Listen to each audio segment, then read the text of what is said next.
In the Mahabharata, the human shades come out in a very, very different light. So I thought for the idea of relationships, it's very interesting for us to take that first relationship idea from the Mahabharata, because there the nature of relationships is extremely varied.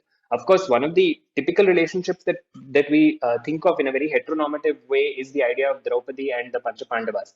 But today, as opposed to just that, which we all have several interpretations about, I thought let's take one relationship of one character who experiences a host not only of emotions but also the possibly the biggest spectrum of experiences and inner journeys that we have access to. So amongst the Pandavas, Dharmaraja is a character that we always see in the light of dharma. So even his dialogue, no, I wouldn't say dialogues, but even his expression of his engagement with truth, all of his relationships, he maintains them on such a steadfast path that we don't see him kind of meandering through. We don't see the human aspect of Dharmaraja coming out because he's constantly engaging with that dharma.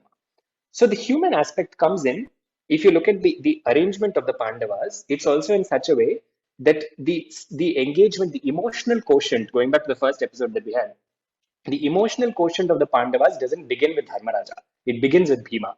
It begins with Bhima because from Bhima onwards, the EQ rises. It rises from Bhima so high till Sahadeva that Sahadeva is able to communicate with other animals because his emotional quotient is so high that he can perceive what other beings are saying. So it's not to be dismissed as can anybody really talk to animals? Is he a horse whisperer or a ghost whisperer? The point is that he's able to identify the needs of other beings and he's able to respond to that in a language that they do.